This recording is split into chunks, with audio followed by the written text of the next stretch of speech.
L'écurie de Maranello vit sa pire phase depuis des années, et maintenant nous avons une confession officielle qui ébranle toute la base des tifosi. Benedetto Vigna, le président exécutif de l'équipe la plus traditionnelle de la catégorie automobile mondiale, a fait une déclaration dévastatrice que les fans n'espéraient pas entendre. D'autres organisations fonctionnent de manière plus efficace que Ferrari. Exactement. Le dirigeant suprême lui-même a reconnu que l'institution traverse des moments turbulents et que les difficultés transcendent les questions simplement liées à la performance pendant les courses. Quand celui qui dirige toute la structure doit confesser ouvertement que des adversaires exécutent un travail supérieur, cela signifie que nous sommes arrivés à un point limite impossible à camoufler. Rappelons que nous parlons de Ferrari, l'organisation avec le plus grand nombre de conquêtes dans l'histoire de la discipline, accumulant plus de 200 célébrations dans sa trajectoire. Nous traversons l'une des campagnes les plus décevantes des derniers temps pour la marque italienne. L'année 2025 pourrait marquer la première saison sans triomphe depuis 2021, représentant un véritable tourment pour une formation qui devrait disputer les positions de leadership. L'aspect le plus douloureux? Lewis Hamilton, le septuple champion qui a débarqué entouré d'attentes en provenance de Mercedes, n'a même pas atteint le podium en portant les couleurs écarlates. Considérez la tension que cela génère. Un compétiteur qui a conquis plus de 100 épreuves dans son parcours, reconnu comme l'un des plus grands talents historiques aux côtés de Michael Schumacher, ne parvient tout simplement pas à rendre Ferrari compétitive. La déception corrode certainement Hamilton intérieurement, principalement parce qu'il a abandonné une Mercedes victorieuse pour concrétiser le désir de tout pilote de la catégorie, gagner avec l'écurie italienne. Parallèlement, Charles Leclerc, qui maîtrise la structure comme peu et a déjà démontré son potentiel à maintes reprises, n'a obtenu que 7 podiums durant toute la campagne. Pour une équipe avec les prétentions, les ressources et l'historique de Ferrari, un tel scénario est absolument inadmissible. Cependant, la turbulence interne dépasse encore plus les déceptions des résultats. Les spéculations ont commencé lors du Grand Prix canadien en juin, quand des informations internes ont commencé à questionner publiquement le destin de Fred Vasseur dans la position de commandant de l'équipe.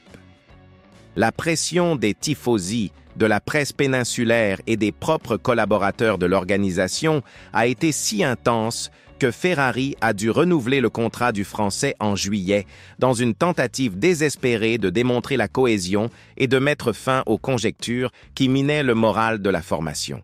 Toutefois, la stratégie a échoué. Le mois précédent, les spéculations sont revenues avec une intensité maximale, incluant maintenant un nom percutant dans la discussion.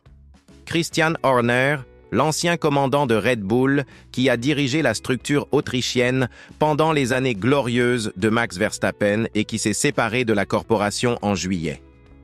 Horner, architecte de l'une des hégémonies les plus impressionnantes de l'ère moderne, serait précisément le type de leadership dont Ferrari a besoin pour surmonter cette crise abyssale. L'organisation italienne elle-même a confirmé qu'il y avait eu un contact avec Horner avant son départ de Red Bull. Imaginez l'ironie du contexte. Pendant que Fred Vasseur recevait un soutien public de la direction ferrariste, gagnant un renouvellement contractuel et des manifestations de confiance, secrètement l'écurie enquêtait déjà discrètement sur son éventuel successeur. Une telle situation révèle le degré de méfiance et d'instabilité existant au sein de Maranello, où les conspirations politiques sont aussi acharnées que les affrontements en piste. La question est que Horner cherche apparemment quelque chose de bien supérieur à simplement commander une équipe. Des informations fiables indiquent qu'il désire une participation actionnaire ou une fonction propriétaire dans son retour à la catégorie, élément qui compliquerait drastiquement toute négociation avec Ferrari, qui possède une architecture d'entreprise élaborée au sein du conglomérat Stellantis. Horner connaît sa valeur sur le marché et n'acceptera pas n'importe quelle offre. La manifestation de Vigna devient encore plus significative lorsque nous examinons le contexte et les messages subliminaux. Il n'a pas seulement confessé que d'autres formations opèrent de façon supérieure, mais a également précisé que Ferrari doit s'assurer que tous les éléments nécessaires pour conquérir des victoires fonctionnent de manière appropriée. En interprétant directement, il existe des problèmes structurels graves au sein de l'écurie qui dépassent les questions du véhicule ou des compétiteurs. Quand le président exécutif lui-même doit discourir publiquement sur le travail de manière unifiée et harmonique, cela signifie que la situation interne est loin d'être pacifique. Il y a des confrontations entre secteurs, des désaccords stratégiques, une absence d'orientation claire. Ferrari s'est transformé en un navire perdu, sans destination établie et avec un équipage naviguant dans des directions contraires. John Elkann, président de Ferrari et successeur de la dynastie Agnelli, a tenté de tranquilliser les tempéraments avec une manifestation publique de confiance envers Vasseur durant le 50e anniversaire de la Fondation nationale italo-américaine. Une déclaration cérémoniale, officielle, calculée pour exhiber l'unité institutionnelle et tenter de contenir les dommages. Pourtant, la réaction de Vasseur lui-même fut complètement révélatrice. Il a affirmé que le prononcé d'Elkann était dirigé vers une énigmatique tierce partie et des objectifs externes. Quelle tierce partie serait-ce? Quels objectifs externes? Cela suggère qu'il se passe beaucoup plus dans les coulisses que ce qui est divulgué publiquement. Possiblement des actionnaires inquiets des rendements financiers, peut-être la propre direction de Stellantis questionnant les investissements milliardaires sans retour, possiblement la presse italienne qui ne tolère pas les échecs et exige des explications constamment. La vérité absolue est que Ferrari vit une crise profonde d'identité et de commandement au moment le plus inconvenant possible. Avec Lewis Hamilton s'ajustant encore aux véhicules, aux dynamiques internes, au processus de l'équipe, et visiblement frustré par le manque de compétitivité qu'il ne parvient pas à comprendre, Charles Leclerc supportant individuellement le poids des attentes de toute une nation et de millions de tifosi globalement, et des rumeurs constantes sur des altérations dans le leadership, créant un environnement d'incertitude perpétuelle, comment cette formation peut-elle se concentrer sur ce qui importe? Vraiment? Comment développer un véhicule compétitif quand il y a une interférence constante sur qui sera aux commandes ultérieurement?